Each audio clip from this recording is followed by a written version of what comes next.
அஸ்ஸலாமு அலைக்கும் வரஹ்மத்துல்லாஹி வபரகாத்துஹு. இந்த பேக் ஆஃபீஸ்ன்ற வங்கிக்காக வேலை செய்கிற நிறுவனங்கள் இருக்கு. இங்க வேலை செய்கிறவங்க என்ன சொல்றாங்கன்னா, நாங்கள் வங்கியில் வேலை செய்யலையே, பேக் ஆஃபீஸில் தானே வேலை செய்கிறோன்றது போல சொல்றாங்க.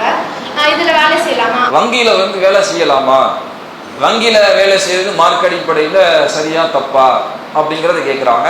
அதோடு சேர்த்து வங்கியில் வட்டி தொடர்பான நேரடி பங்களிப்பாக இருக்கிற நிலையில் நம்ம பங்காற்றாம பேக் ஆஃபீஸ்னு சொல்லக்கூடிய அந்த வங்கிக்கு பின்புலமாக இந்த வங்கி சார்ந்த செயல்பாடுகளில் உறுதுணையாக இருக்கக்கூடிய மற்ற விஷயங்களில் அல்லது அந்த மற்ற விஷயங்களை செய்து கொடுக்கக்கூடிய நிறுவனங்களில் நம்ம வேலை செஞ்சோம்னா அது மார்க் அடிப்படையில் தப்பா அப்படிங்கிறத கேட்குறாங்க. அல்லாஹ்வுடைய தூதரவங்க சொல்லும் பொழுது வட்டி வாங்குறவங்களையும் வட்டி கொடுக்குறவங்களையும் அதுக்கு கணக்கு எழுதுறவங்களையும் அதற்கு சாட்சியாக இருக்கிறவங்களையும் இவங்க எல்லோரும் பாவத்தில் சமமானவங்க அப்படின்னு அல்லாஹ்வுடைய தூதரவங்க சொல்லிட்டாங்க. வட்டிக்கு வாங்கினாலும் சரி, கொடுத்தாலும் சரி, சாட்சியாக இருந்தாலும் சரி, அதை பதிவு செஞ்சாலும் சரி, இந்த வட்டியோடு தொடர்பாகக்கூடிய இந்த விஷயங்களை எல்லாம் யார் செய்வாங்களோ இவங்க எல்லோருமே பாவத்தில் சமம்னு அல்லாஹ்வுடைய தூதரவங்க சொல்லிட்டாங்க. அப்போ இந்த நிலையில் நேரடியாக நம்ம வங்கியில் வேலை செய்ய முடியுமானா வேலை செய்ய முடியாது. ஏன்? அங்கே வட்டி தானே, முழுக்க வட்டி தான். ஒவ்வொரு டிரான்சாக்ஷன்லையும் வட்டி சம்மந்தப்பட்டு தான் இருக்கு. வட்டி சம்பந்தப்பட்டதாக இருக்கக்கூடிய நிலையில அதில் ஒருபொழுதும் நாம் பங்கெடுத்து விட முடியாது. மார்க்கம் தடுத்திருக்கக்கூடிய ஒரு தொழில்முறை இருக்கும்னா, ஒரு தொழிலில் மார்க்கம் தடுத்திருக்கக்கூடிய ஒரு அம்சம் உள்ள நுழையும்னா அதில் நம்ம எந்த விதத்திலும் பங்காற்றி விடக்கூடாது. இது மார்க்கத்தில் தெளிவாக நமக்கு சொல்லப்பட்டிருக்க விஷயம். இப்போ சந்தேகம் என்ன, பேங்க்ல வேலை செய்யக்கூடாதுங்கிறது எல்லாருக்கும் தெளிவாக இருக்கு. தெளிவாக இருக்கிறதுனால தானே இந்த கேள்வி வருது, பேக் ஆஃபீஸில் வேலை செய்யலாமா அப்படிங்கிற கேள்வி. அப்போ பேக் ஆஃபீஸில் வேலை செய்யலாமா, அதில் எதுவும் பிரச்சனை இருக்கா அப்படின்னு கேட்டால் அதை ரெண்டாக நம்ம பிரித்து பார்க்க வேண்டிய விஷயங்கள். முதல்ல பேக் ஆஃபீஸ்னா என்ன அப்படின்னா, வங்கியை பொறுத்த வரைக்கும் இரண்டு விதமான செயல்பாடுகள் இருக்கும். வங்கிக்கு போவோம், காசாளர் இருப்பார், எழுத்தாளர் இருப்பார், போவோம், பதிவு செய்வோம், ஸ்லிப்பு கொடுப்போம், அக்கௌண்ட்டில் பதிவு பண்ணுவாங்க, டேட்டாவில் ஏறும். இதெல்லாம் ஃப்ரண்ட். ஒரு கஸ்டமராக நம்ம போகும்போது நம்மளை அப்ரோச் பண்ணுறாங்க, நம்முடைய கணக்குகள் கையாளப்படுது, நம்முடைய செக்கு, கேஷ் ஸ்லிப்பு, டெபாசிட்டு எல்லாம் என்ன செய்து கையாளப்படுது, ஃப்ரண்ட்டில் நடக்கிறது. ஃப்ரண்ட் எண்டில் நமக்கு நடக்கக்கூடிய விஷயங்கள். இதெல்லாம் செஞ்சு போகிறதுக்குன்னு சில பின்னாடி ப்ராசஸ்கள் இருக்குல்ல. அக்கௌண்ட்டை எழுதியாச்சு, அந்த அக்கௌண்ட்டை லெஜராக மாற்றியாச்சு, அதை சேஃப்டி பண்ணணும்ல. அதை சேஃப்டி பண்ணுறதுக்கு அந்த புக்குகள், கணக்கு புத்தகங்கள், கணக்கு விவரங்களை எல்லாம் அதை பாதுகாத்து வைக்கிறதுக்குன்னு ஒரு சேஃப் ஹவுஸ் தேவைப்படுதில்ல, ஒரு ஸ்டோரேஜ் ஹவுஸ் தேவைப்படுதில்ல. அதை கொண்டு போய் என்ன செய்கிறோம், வைக்கிறோம். இதுதான் பேக் ஆஃபீஸ். சரி, இப்போ எல்லாம் டிஜிட்டல் ஆயிடுச்சு. டிஜிட்டல் ஆயிடுச்சுன்னா எங்கே கொண்டு போய் புக்கை கொண்டு போய் வைக்க? எல்லாம் டிஜிட்டலில் அக்கௌண்ட்டுடைய டேட்டா எல்லாமே வரவு கணக்கு வந்துருச்சு. இதையெல்லாம் என்ன செய்கிறோம், கொண்டு போய் ஒரு செர்வரில் ஸ்டோர் பண்ணுறோம். இப்போ இந்த செர்வரில் போய் ஸ்டோர் பண்ணுறோம்ல, அந்த ஸ்டோர் பண்ணுற வேலையை ஒருத்தவங்க செய்கிறாங்கல்ல, அதற்கான தொழிலில் ஈடுபடுறாங்கல்ல, இதுதான் பேக் ஆஃபீஸ். சரி, ஸ்டோர் பண்ணியாச்சு. ஸ்டோர் பண்ணதோட முடிஞ்சு போச்சா? எவனும் உள்ள ஹேக் பண்ணி டேட்டாவை திருடிடக்கூடாது. அப்போ அதுக்கு ஒரு செக்யூரிட்டி சிஸ்டம் போடணும். ஒரு சைபர் செக்யூரிட்டி ஏற்படுத்தி அதுக்கு ஒரு ஃபயர்வால் அமைச்சு ஒரு பாதுகாப்பு அம்சத்தை ஏற்படுத்துறதுக்காக வேண்டி ஒரு டீம் ஒர்க் பண்ணுதில்ல, இதுதான் பேக் ஆஃபீஸ். இவங்க நேரடியாக வங்கியோடு தொடர்பாகலை. வங்கியுடைய அந்த கணக்குகள்லையோ பதிவு செய்கிறதுலையோ அந்த டெபாசிட் ஸ்லிப்புகளை கைமாற்றுவதிலையோ அந்த கணக்கு ஓப்பன் பண்ணுறதுலையோ இதுலேயுமே என்ன செய்யலை, பங்காளிகளாக இல்லை. அதில் வரக்கூடிய டேட்டாவை கொண்டு போய் செர்வரில் வைக்கிறாங்க, அல்லது புத்தகமாக இருந்தால் லெஜராக இருந்தால் கொண்டு போய் ஸ்டோர் ரூமில் சேஃப் ஹவுஸில் வைக்கிறாங்க. அதை மேனேஜ் பண்ணுறதுக்குன்னு ஒரு டீம் இருக்குது, செர்வரை மேனேஜ் பண்ணுறதுக்குன்னு ஒரு டீம் இருக்குது, அது மாதிரி அதுக்கு செக்யூரிட்டி போட்டு தர்றதுக்குன்னு ஒரு டீம் இருக்குது. இப்படி ஒரு டீம் தனியாக இருந்து செயல்படுதுன்னா இதுதான் பேக் ஆஃபீஸ். இந்த பேக் ஆஃபீஸ் கூடுமா கூடாதா அப்படின்னா இதை ரெண்டாக நம்ம பிரித்து பார்க்க வேண்டியது இருக்குது. என்ன அப்படின்னா, இந்த பேக் ஆஃபீஸ் சிஸ்டம் இருக்குல்ல, ஒரு வங்கி, அந்த வங்கியின் பின்னணியில் பேக் எண்டாக நடக்கக்கூடிய விஷயங்கள் என்னென்ன ப்ராசஸ் இருக்குதோ இந்த ப்ராசஸ் எல்லாத்தையும் அந்த பேங்கே முன்னின்று அந்த பேங்குடைய ஊழியராக நாம் இருந்து செய்வோம்னா கூடாது. ஏன்? அந்த பேங்க்ல தான் இருக்கிறோம், பேங்க்ல நடக்கிற எல்லா அலிச்சாட்டிங்களையும் பார்க்குறோம், வட்டியோட எல்லா விவரங்களும் நடந்துகிட்டு இருக்கு, அங்கே தான் இருந்து என்ன செய்கிறோம், செஞ்சுக்கிட்டு இருக்கிறோம். அப்படி செஞ்சுக்கிட்டு இருக்கும்போது அதில் நம்ம ஒரு ஊழியராகவும் இருக்கிறோம்னா நாம் அந்த தீமையில் பங்காளிகளாக துணை போனவர்களாக ஆகும். மார்க்கம் இது நமக்கு என்ன செய்து தருகிறது? அல்லாஹ் ரப்பல் ஆலமீன் தன்னுடைய திருமறை குர்ஆன்ல பல இடங்களில் நமக்கு சொல்லி காட்டுகின்றான். இதா சமிஅத்தும் ஆயாத்தில்லாஹி யுக்ஃபர் பிஹா வ இஸ்தஹ்ஸு பிஹா ஃபலா தகுதுமாகும். அல்லாஹ்வுடைய வசனங்கள் கேலி செய்யப்படுகிற, புறக்கணிக்கப்படுகிற சபையை நீங்க கண்டீங்கன்னா அவங்களோடு நீங்க அமராதீங்க.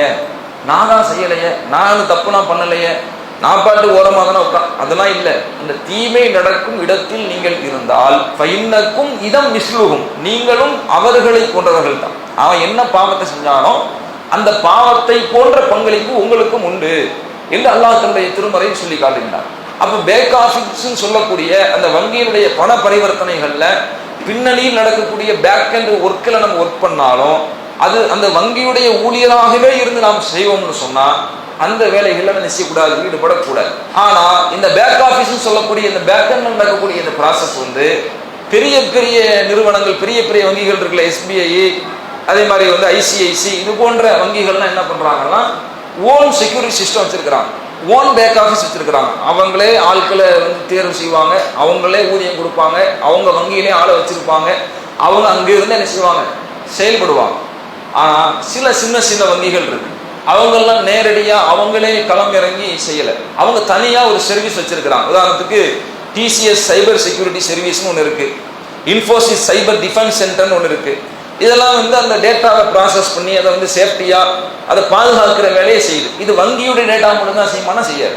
எல்லா கம்பெனி, பெரிய பெரிய கார்பரேட் கம்பெனி, என்னுடைய நிறுவனத்துடைய டேட்டாவை சேமிச்சு வை, பாதுகாத்து வைனா பாதுகாக்க வைப்பாங்க. யார் வந்து எனக்கு பாதுகாப்பு கொடு, எனக்கு வந்து நீ அந்த செக்யூரிட்டியை செஞ்சு கொடுன்னு சொன்னா எல்லாருக்கும் செஞ்சு கொடுப்பாங்க. அப்போ ஒரு நிறுவனமா இருந்து நம்ம செயல்படும் பொழுது, தனி ஒரு நிறுவனமா இருந்து நம்ம செயல்படும் பொழுது அங்க நம்முடைய சேவைகளை ஒருவன் பயன்படுத்தி கொள்ள வர்றான்னா அது வங்கி வந்தாலும் பிரச்சனை இல்லை. ஏன்? வங்கியில் நாம் நேரடியாகத்தான் தொடர்பாக கூடாது, அதை எழுதுறதோ பதிவு செய்யறதோ சாட்சியா இருக்கிறதோ கூடாது.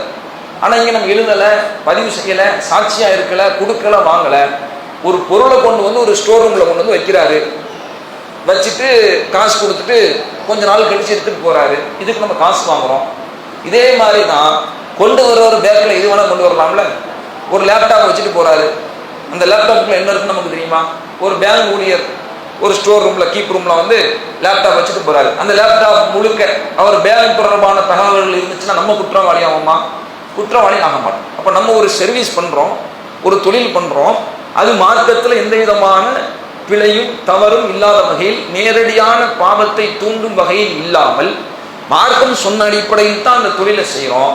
ஆனா அதை பயன்படுத்துறவங்க தப்பா பயன்படுத்தினாங்கன்னா, அதை யார் தவறா பயன்படுத்துறாங்களோ அவங்களுக்கு தான் அது தீமையா ஆகுமே ஒழிய நமக்கு தீமையாக.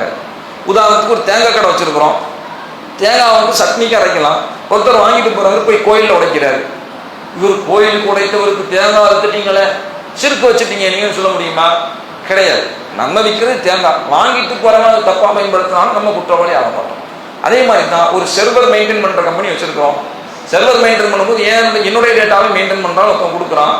அப்படி கொடுக்கும்போது அந்த பேங்குக்காரன் வந்து கொடுக்குறான்னா அவன் அந்த பேங்க்ல இருக்கிற டேட்டா அவனை சார்ந்தது, அவன் அந்த டேட்டாவை எப்படி பயன்படுத்துறான் அப்படிங்கிறது அவனுக்கு தான் அந்த தீமை போய் சேருமே ஒழிய நான் பண்றது அது ஜஸ்ட் சேஃப்டி பண்ணி வைக்கிற வேலையை தான் பார்க்குறேன். அது மாதிரி சிஸ்டம் இருக்கு, சிஸ்டத்தை சரி பண்ற ஒரு கம்பெனி வச்சிருக்கிறேன், யார் வந்தாலும் சிஸ்டத்தை சரி பண்ணி கொடுப்பேன். ஒரு பேங்குக்காரன் அவன் சிஸ்டத்தை சரி பண்ணி கேட்டு வர்றான், சரி பண்ணி கொடுக்குறேன். அவன் அந்த சிஸ்டத்தை வச்சு என்ன செய்யறானோ அது அவனுக்கு தான், அவன் செய்யக்கூடிய சிலை வச்சு நன்மையா தீமையான ஆகுமே ஒழிய நாம சரி பண்ணி கொடுத்ததுனால பேங்குக்காரனுக்கு சிஸ்டத்தை சரி பண்ணி கொடுத்துட்டியா உனக்கு வட்டியுடைய பாவம் வந்துடும் அப்படின்னு சொல்ல முடியாது.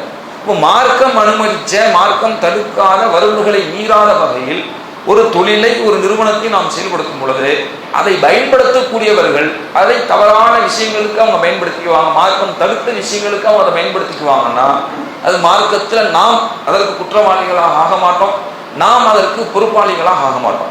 அப்போ இந்த பேக் ஆஃபீஸை பொறுத்த வரைக்கும் அந்த வங்கியே ஊழியர்களை நியமிச்சு அந்த பேங்க்ல ஒரு ஊழியர் ஆக்கி அந்த வங்கியோட உங்களை தொடர்பு படுத்தி அப்படி ஒரு பேக் ஆஃபீஸ் வச்சு நடத்தும், அதுல போய் ஒருத்தவங்க வேலை செய்வாங்கன்னா அது கூடாது. தனியா ஒரு நிறுவனம், அது பொதுவா செயல்படக்கூடிய நிறுவனம், அந்த நிறுவனம் வந்து எல்லாரும் இந்த கம்பெனிக்கு வேணுமா என்ன செய்யும், சர்வீஸ் பண்ணி கொடுக்கும். அப்ப அதுல ஒரு பேங்க் கம்பெனிக்காரன் என்ன செய்யறான், சர்வீஸ் பண்ணி தாங்க அப்படின்னு கேட்கிறான்னா அப்ப அந்த கம்பெனியில் நம்ம ஒர்க் பண்றதுல நம்ம நேரடியா தொடர்பாகாத காரணத்தினால் நாம் அதில் குற்றவாளி ஆக மாட்டோம். அப்போ அந்த பேக் ஆஃபீஸ் சிஸ்டத்தை பொறுத்த வரைக்கும், பேக் எண்ட்ல நம்ம செயல்படுவதை பொறுத்த வரைக்கும் எந்த விதத்தில் இருக்கு, நேரடியாக வங்கியோடு தொடர்பானாலும் கூடாது, தனி நிறுவனமாக இருந்து அப்போ அதில் நம்ம செயல்பட்டோம்னா மார்க் அடிப்படையில் இல்லை, பிரச்சனை இல்லை அப்படிங்கிறத இதுக்கு பதிலாக சொல்லுவோம். அல்லாஹு அக்பர், அல்லாஹு அக்பர்.